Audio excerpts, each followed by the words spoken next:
Welcome back to the second video. Today, before we do the sample story, I just want to actually highlight to you that our theme for this week is actually figures of speech. We are going to cover a few types of figure of speech, and you will see some words they are in red. Those words are actually figures of speech. We will do them in the third part of the video, so now you can just ignore them and take them as part of the story. Also, another thing you need to know before we start the story is that our two main characters, the children, they will be named Faye and her brother will be John. Okay, let's start.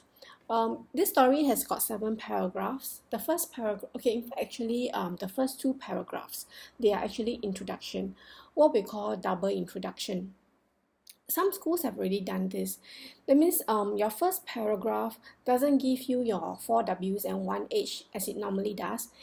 The first paragraph is actually just a technique to start the story, and hence that's why we call it double introduction, because your 4 W's and 1 H actually go into your second paragraph, like what we see here. Okay, so this is a double introduction here, okay, whereby the first introduction has got not much information, real content. It's just a technique to begin the story. Okay, let's take a look at the first paragraph. We are beginning with the dialogue, hence the double slash here. Every time you see a double slash, it means to begin the sentence as a new paragraph, especially for dialogue, because remember, every time a different person speaks, it has to begin as a new paragraph. So here we have, quick under the table, Faye urged John, her brother. The siblings scrambled under the table and tried to stay as quiet as mice. Will, shh, Faye hushed her brother as the front door opened and... Okay, here, you see we have a lot of these 3 dots. These 3 dots, they have a special name. They are a form of punctuation, and they are called the ellipses. These ellipses here actually indicate missing words. Ellipses have a couple of functions. The first is to indicate missing word, and we use them a lot in our sample stories, okay, to indicate missing word. However, I must highlight to you that in this case, this last ellipsis here, okay, does not indicate missing words. It's meant to be as 3 dots, and what it means is actually that something is going to happen, okay, but we're actually going to cut the story here and go back in time. So that's why we use the ellipsis here. Sometimes people use a dash as well, but I find that very abrupt, so I prefer in this case to use the ellipsis, whereby the break in the story becomes more gentle.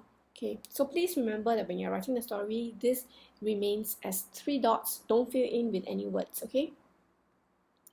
Then the second paragraph, which is the real introduction, where you have your 4 W's and 1 H. It was their father's birthday. Faye, John, and their mother had been busy preparing for the birthday celebration the whole day. Faye and John had helped their mother cook up a storm to prepare their father's favorite dishes. They had also spent much time to painstakingly wrap up their father's gift, a tablet which he had been eyeing for a long time in wrapping paper. Then they had blown balloons which would be used to decorate the house. When most of the preparations were ready, their mother changed to go to the mall to collect their father's birthday cake. In paragraph 3, we are building up to the climax, or what we call building suspense, increasing the tension, whereby we have the father coming back. Faye and John looked at each other after their mother had left the house, wondering what they should do. An idea struck Faye. Speech, so new paragraph. Let's decorate the living room, Faye suggested. John thought it was a brilliant idea. Together, they took out their paints and painted a large rainbow and a house with a tree and a pond on the wall. The children had barely finished their masterpiece when they heard familiar footsteps stopping outside their gate. Speech again, so let's begin as a new paragraph. Quick, under the table. Okay, sorry, I noticed a typo here.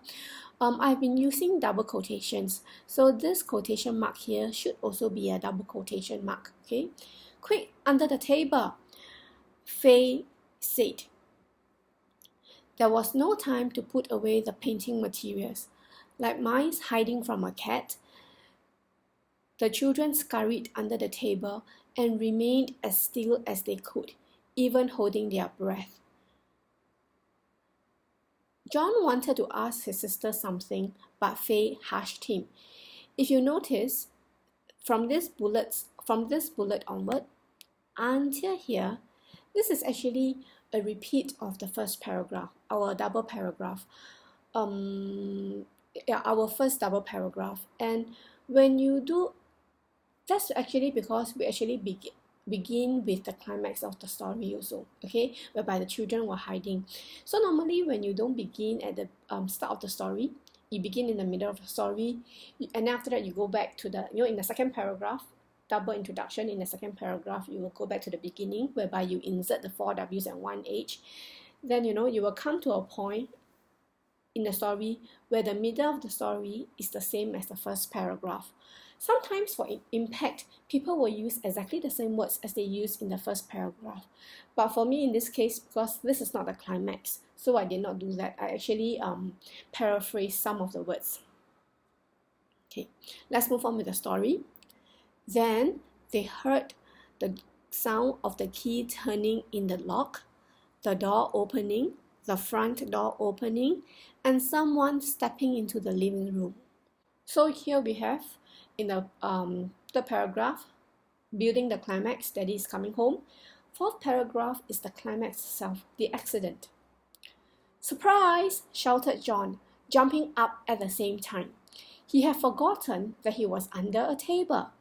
His head hit the table with so much force that the table was lifted, and the present, books and other things on it, all clattered down to the ground. A burning agony beat into John's head, so painful that tears sprang up in his eyes. Worse was to come. Through his blurred vision, he saw the floor and his heart sank. So there we have, the accident. Let's move on to the last part, to the next paragraph. In paragraph 5, that's the relief of the tension. After the climax, the story is going down now. We are trying to resolve the problem and then have a conclusion. So then we have the direct consequences of the accident. All the things on the table had fallen onto and knocked over the panes Faye and John had left on the ground, creating a mess on the floor, as colorful as the rainbow they had inked on the wall. And the present, ink had soaked through the wrapping paper, transforming the smart gift into a gaudy sodden lump. It was all too much, and before John could control himself, 2 fat tears trickled down his cheeks. So in paragraph 6, we will have the resolution, how the problem was solved. Their father scanned the living room. It resembled a war zone more than an HDB flat. Then his eyes fell on his children. Sadness was visibly sketched all over John's chubby face, and Faye looked scared, like she had seen a ghost. Father's going to speak, so dialogue start as a new paragraph. Are you all right, John? He asked. When John heard his father's gentle voice, his fear lessened, and somehow even the pain on his head seemed to be better. He nodded. Daddy's asking again, Where's Mommy? Then John answered. So, new paragraph since it's a different person. She went to get the cake, John informed his father. Thank you, Faye and John, for doing so much for me. But Mommy will have a hard time cleaning up later. Shall we do it now before she comes back? Faye and John nodded, their relief etched on their faces.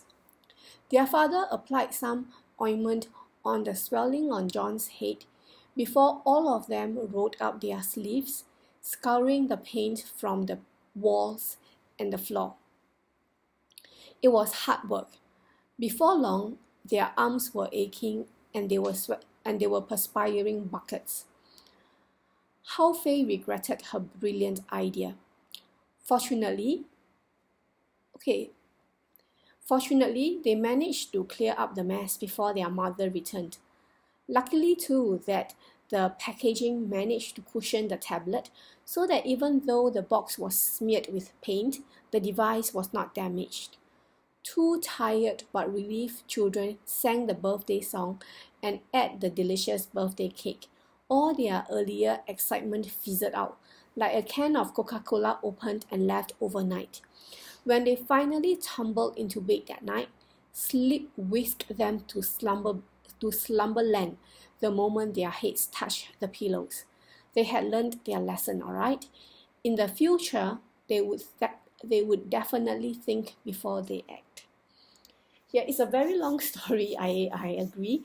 But as said before, like normally the children, when they do their PSLE composition, they tend to write a lot, especially those who have a better command of their English.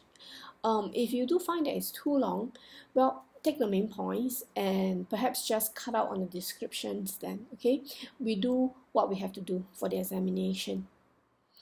Now, remember the third part of the story, which is all the words that you see in red. These are all figures of speech which we will actually go through. So come back for the third part of the story, which is the enrichment part, the vocabulary part this week, and that is figures of speech. See you.